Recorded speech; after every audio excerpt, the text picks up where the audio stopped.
I have stage fright. I've always had stage fright, and not just a little bit. It's a big bit. And it didn't even matter until I was 27. That's when I started writing songs. And even then, I only played them for myself. Just knowing my roommates were in the same house made me uncomfortable. But after a couple of years, just writing songs wasn't enough. I had all these stories and ideas, and I wanted to share them with people, but physiologically, I couldn't do it. I had this irrational fear. But the more I wrote, and the more I practiced, the more I wanted to perform. So on the week of my 30th birthday, I decided I was going to go to this local open mic and put this fear behind me. Well, when I got there, it was packed. There were like 20 people there. And they all looked angry. But I took a deep breath, and I signed up to play, and I felt pretty good, until about 10 minutes before my turn, when my whole body rebelled and this wave of anxiety just washed over me.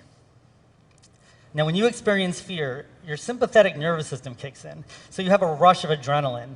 Your heart rate increases, your breathing gets faster. Next, your non-essential systems start to shut down, like digestion. So your mouth gets dry, and blood is routed away from your extremities, so your fingers don't work anymore. Your pupils dilate, your muscles contract, your spidey sense tingles. Basically, your whole body is trigger happy. That condition is not conducive to performing folk music. I mean, your nervous system is an idiot. Really? 200,000 years of human evolution, and it still can't tell the difference between a saber-toothed tiger and 20 folk singers on a Tuesday night open mic? I have never been more terrified until now.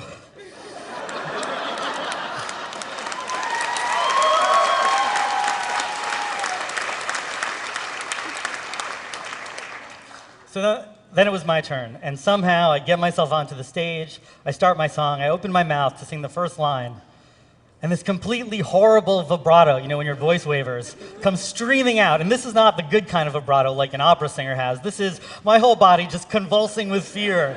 I mean, it's a nightmare. I'm embarrassed. The audience is clearly uncomfortable. They're focused on my discomfort. It was so bad.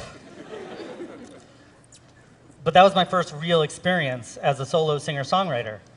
And something good did happen. I had the tiniest little glimpse of that audience connection that I was hoping for. And I wanted more. But I knew I had to get past this nervousness. That night I promised myself I would go back every week until I wasn't nervous anymore. And I did. I went back every single week.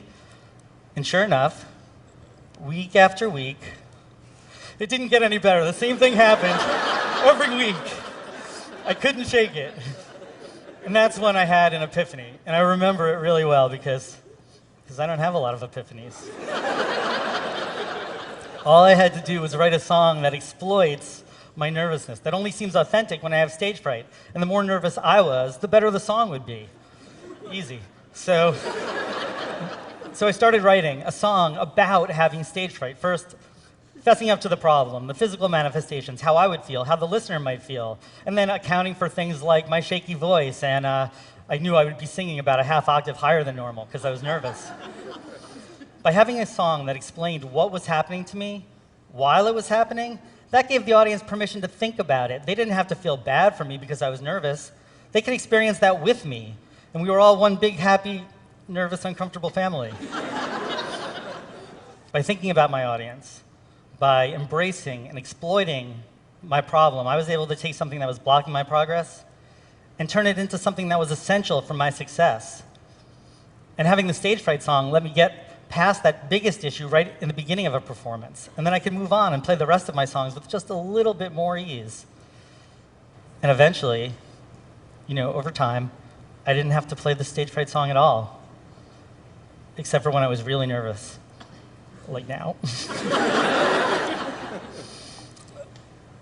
Would it be okay if I played the stage fright song for you?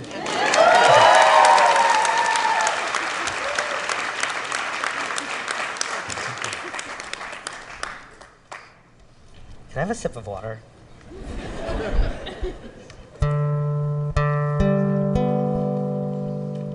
Thank you.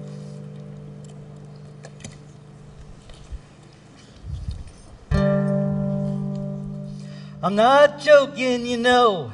This stage fright is real.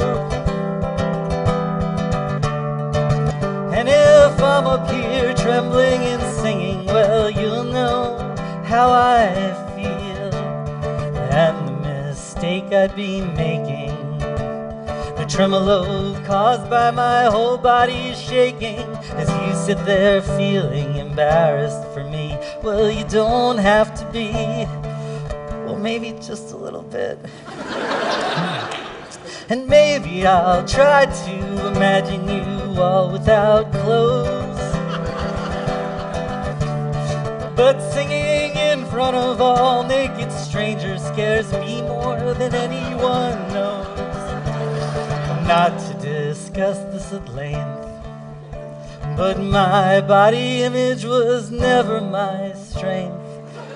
So frankly, I wish that you all would get dressed. I mean, you're not even really naked. And I'm the one with the problem. And you tell me, don't worry so much, you'll be great. But I'm the one living with me, and I know how I get. Your advice is gentle but late, if not just a bit patronizing. And that sarcastic tone doesn't help me when I sing. But we shouldn't talk about these things right now. Really, I'm up on stage and you're in the crowd. Hi.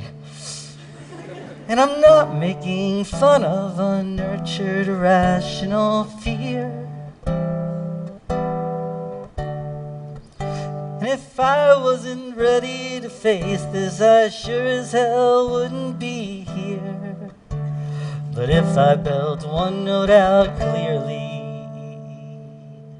you'll know I'm recovering slowly but surely. And maybe next week I'll set my guitar ringing, my voice clear as water, and everyone's singing. But probably I'll just get up and start grooving, my vocal cords moving at speed slightly faster than sound.